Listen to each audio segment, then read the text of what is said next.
जगन्नाथ जी बूढ़ी मैया की सेवा कर रहे हैं। जय हो। परंतु क्यों? जानने के लिए सुनिए ये कथा। उड़ीसा के प्रांत पर एक वृद्ध माता जी रहती थी। वो जगन्नाथ महाप्रभु को अपने पुत्र रूप में देखती थी और जगन्नाथ महाप्रभु भी उन्हें अपने माता के रूप में देखते थे। वो वृद्ध माता जी नित्य जगन्नाथ प्रभु के सामने भोग पधराती और कहती, जब तक मेरा पुत्र भोग ग्रहण नहीं करेगा तब तक मैं भी कुछ नहीं ग्रहण करूंगी। और हमारे प्यारे जगन्नाथ महाप्रभु भी इस भाव से बहुत प्रसन्न रहते थे और प्रेम से भोग ग्रहण भी करते थे। एक दिन वृद्ध माता जी किसी रोग से बीमार पड़ गई। सब उनकी सेवा करना चाहते थे, लेकिन वो सबको भगा देती थी और बोलती थी, तुम सब जाओ, मुझे किसी की सेवा नहीं चाहिए। मेरा पुत्र आएगा और मेरी सेवा करेगा। सब सोचते थे, अरे इन वृद्ध माता जी का तो कोई पुत्र है ही नहीं, तो ये किस पुत्र की बात कर रही है। और उसी क्षण हमारे जगन्नाथ महाप्रभु व्याकुल हो गए और सोचने लगे, मेरी मैया इतने बरसों से मेरा पुत्र रूप से सेवा कर रही है और इनका कोई नहीं है। इनकी सेवा तो मुझे ही करनी पड़ेगी। और साक्षात श्री जगन्नाथ महाप्रभु एक छोटे से बालक के रूप में प्रकट हो गए। महाप्रभु नित्य माता जी के घर में सोहनी लगाते थे, माता जी को दवाई खिलाते थे, रसोई सिद्ध करते माता जी को अपने हाथों से खिलाते थे। एक दिन बलभद्र जी जगन्नाथ जी से पूछे, लाला तू रोज सुबह सुबह कहाँ जाता है? तो जगन्नाथ जी मुस्कुराकर वहाँ से चले जाते। बलभद्र जी सुभद्रा जी से पूछे, अरे सुभद्रा, ये लाला रोज रोज कहाँ जाता है, तुझे कुछ पता है क्या? सुभद्रा जी बोलती, अरे वो पुरी के प्रांत में एक बूढ़ी माता जी रहती है ना, उनका तबीयत खराब है, इसलिए भैया रोज उनकी सेवा करने जाते हैं। ये सुनते ही बलभद्र जी के आंखों से आंसू आ गए और बोलने लगे, पूरा विश्व जिसकी सेवा करता है वो खुद अपने जनों की सेवा करने में कोई चूक नहीं रखता।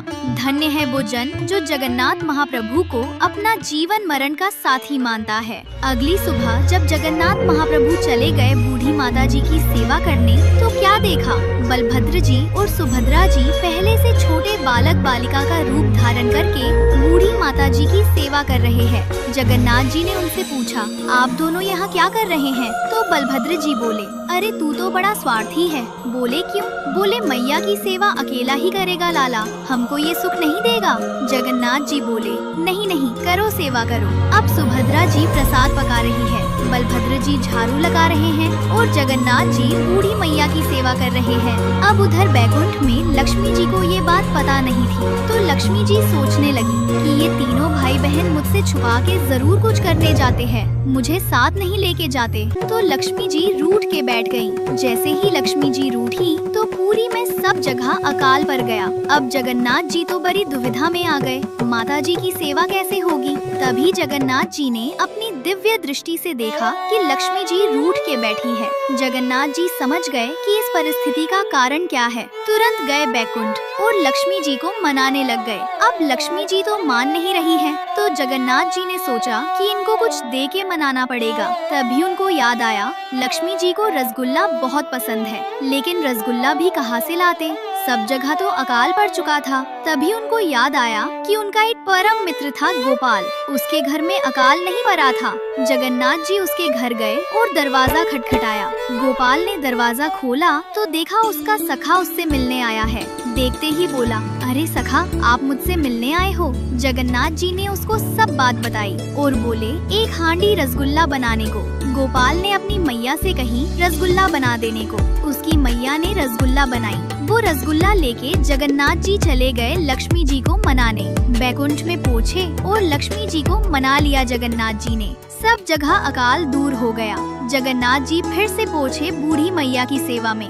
बूढ़ी मैया की खूब सेवा की और उनको स्वस्थ किया। और जब बूढ़ी मैया को होश आया तो शंख चक्र गदा पद्मधारी ठाकुर जी प्रकट हो गए और बोले, मैया अब चलो मेरे साथ बैकुंठ। मैया बोली, जब ले ही जाना था तो इतनी सेवा क्यों की? जगन्नाथ जी बोले, जब मेरा कोई जन कष्ट में होता है, पीड़ा में होता है, तब उसका कष्ट दूर करने मैं ही आता हूँ।